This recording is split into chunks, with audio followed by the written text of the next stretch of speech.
Bonjour à tous et bienvenue sur la chaîne Techno.tv. Alors parmi toutes les tablettes sorties pour cette rentrée 2011, il y en a une qui est attendue au tournant, c'est la Samsung Galaxy Tab 10.1. Peut-elle rivaliser avec l'iPad 2? C'est ce qu'on va voir tout de suite.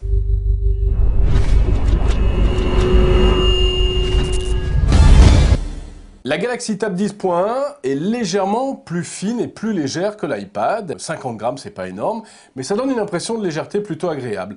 Et cela grâce à une coque en plastique. Malgré cette coque en plastique, la tablette ne semble pas plus fragile pour autant. Alors on note qu'il n'y a pas de bouton réel en façade, uniquement un bouton lié à l'interface du logiciel. Un très bel écran de 10 pouces, résolution de 1280 par 800 pixels.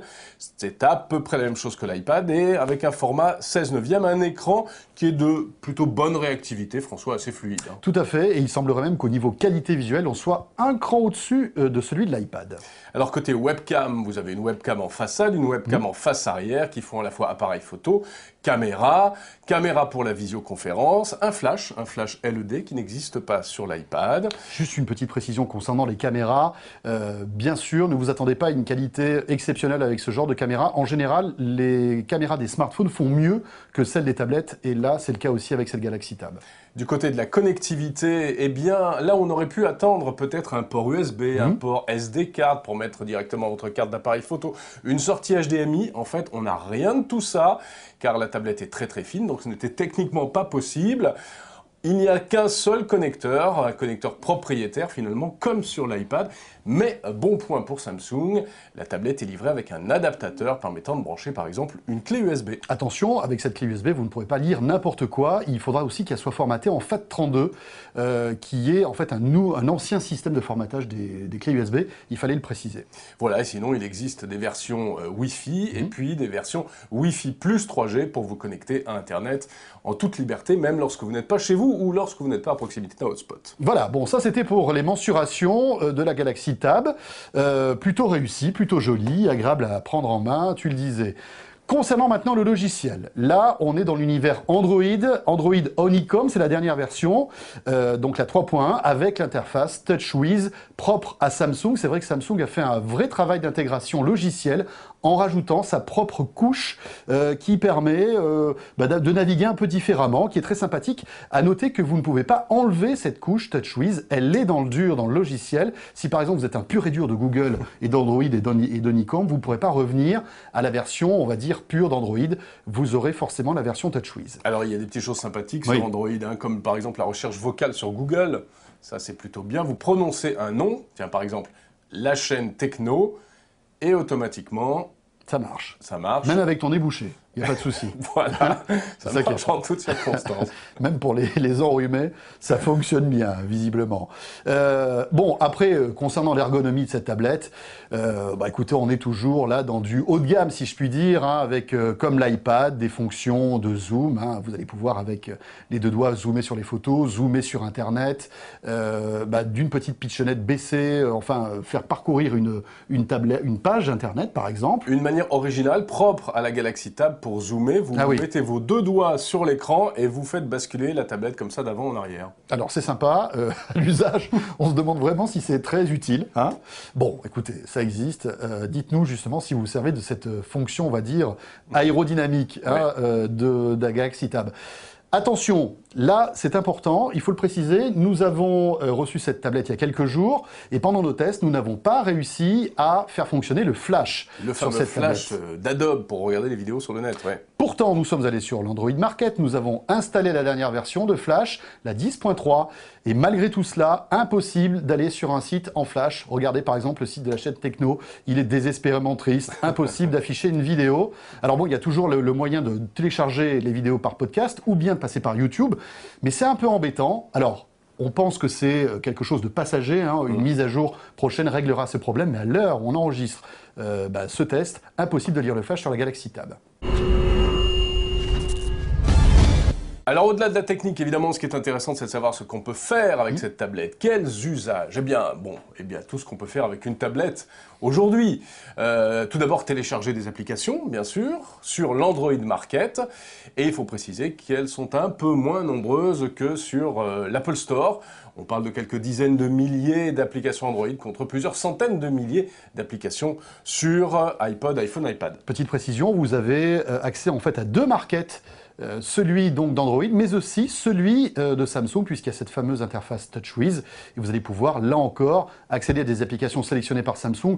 On se pose la question de la pertinence de ce double magasin. Alors, qui peut le plus, peut le moins, mais c'est vrai que ça rend un peu les choses confuses. On ne sait pas trop où télécharger quoi. Donc, voilà, un magasin aurait été préférable. Originalité, en tout cas, Samsung a apporté ce qu'il appelle des hubs et des hubs thématiques. Donc vous avez par exemple un hub musique, un hub vidéo, un hub lecture et un hub enfant. Ça, c'est assez original. Ouais, très bon point, ça, le hub enfant. De quoi s'agit-il en fait? Tu t'en sers depuis quelques jours d'ailleurs. Absolument. J'ai téléchargé toutes les petites vidéos pour les moins de 6 ans et tous les jeux pour les moins de 12 ans. En tout cas, c'est original, ce sont des raccourcis qui permettent d'accéder à des applications soit déjà préinstallées, soit que l'on vous invite à télécharger. Alors, sur cette tablette, évidemment, on peut écouter de la musique et regarder de la vidéo. Vous allez pouvoir télécharger de la VOD payante, par exemple sur Vidéo Future, ou bien vos propres vidéos. Et là, un énorme plus par rapport à l'iPad. Vous branchez votre tablette sur votre ordinateur Mac ou PC.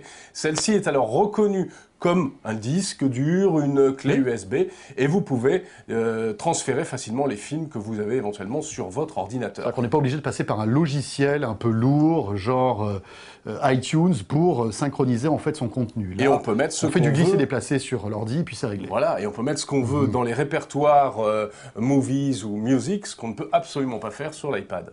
Attention, petite précision, il existe donc, tu le disais, une offre de vidéo à la demande, Vidéo Future, qui est un peu fastidieuse à l'usage. Les films sont chers et vous n'avez pas énormément de choix. Oui. Là encore, c'est incomparable par rapport à l'iPad 2 et à iTunes et Apple, où là on a un choix beaucoup plus important de films. Autre hub disponible, celui de la lecture, car cette Galaxy Tab est un vrai livre électronique. Vous pouvez accéder au magasin en ligne Relais. Alors, vous connaissez sans doute les kiosques Relais. Eh bien voilà, vous avez la version virtuelle sur votre Galaxy Tab. Alors, le souci, c'est que elle est un peu fastidieuse à l'usage. Il faut s'inscrire, rentrer ses coordonnées bancaires, etc.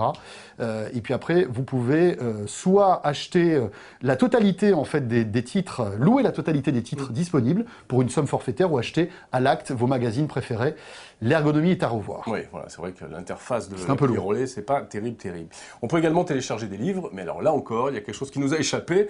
Nous n'avons pas trouvé la porte d'entrée pour télécharger des livres, pour accéder aux services que Samsung destine à cette tablette. Tout à fait. En revanche, si vous êtes fan de BD, là, il existe une petite appli qui va vous permettre d'acheter une jolie sélection de bandes dessinées. Bon, on peut aussi un petit peu travailler sur cette tablette, François, grâce notamment à la suite bureautique Polaris Office qui est fournie, qui est installée. Donc c'est plutôt pratique. Moi j'ai bien aimé le clavier virtuel que j'ai trouvé plus agréable que celui de l'iPad. En tout cas, je faisais moins de fautes de frappe en écrivant du texte. À noter que, évidemment, puisqu'on parle de clavier, vous allez pouvoir connecter un vrai clavier physique sur cette tablette, tout simplement, un petit clavier Bluetooth, puisque cette tablette est Bluetooth, bien évidemment, et n'importe quel clavier fera l'affaire. Bien sûr.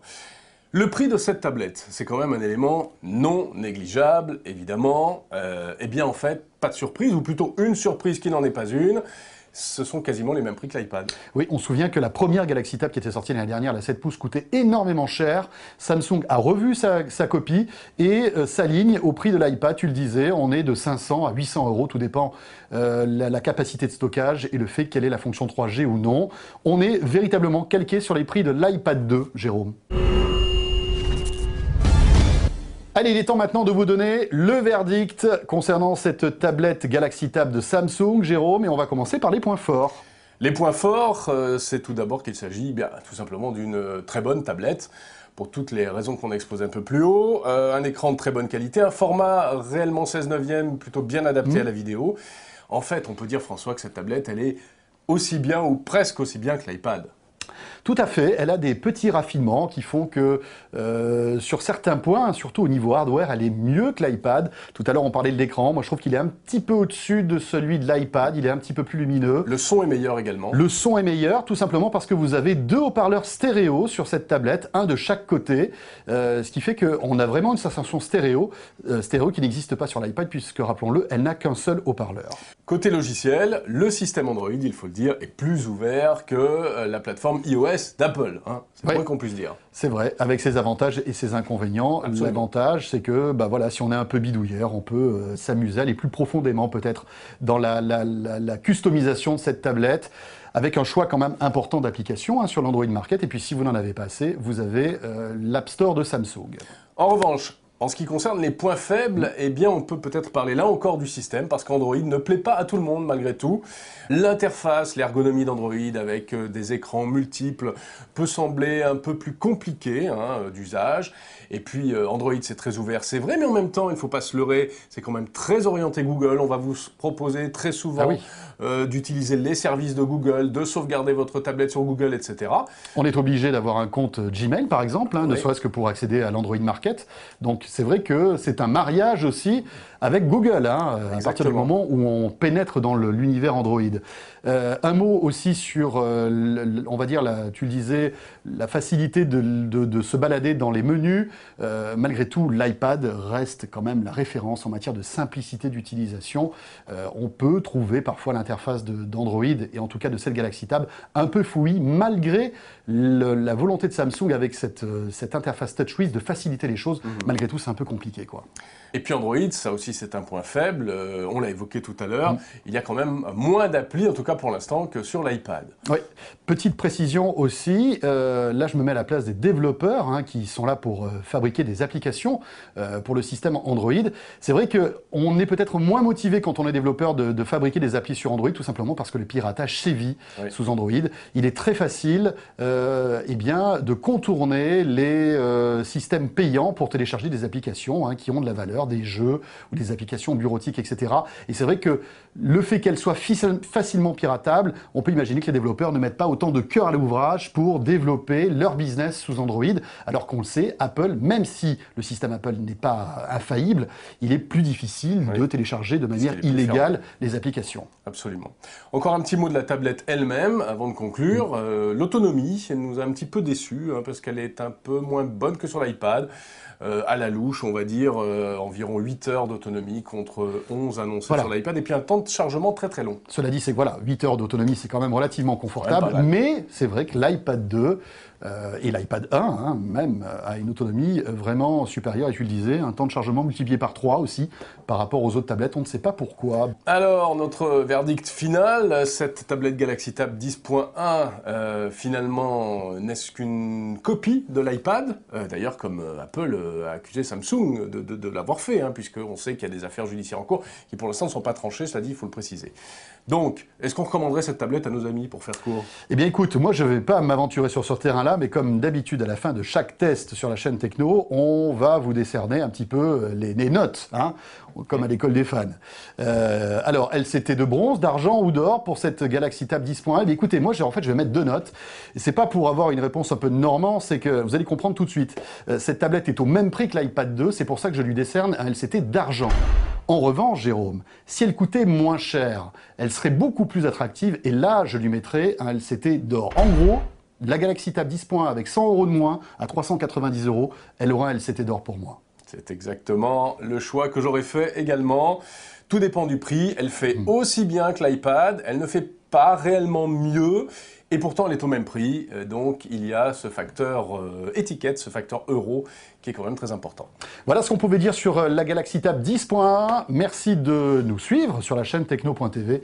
Et on se retrouve pour d'autres tests très vite. Salut à tous. Bye bye.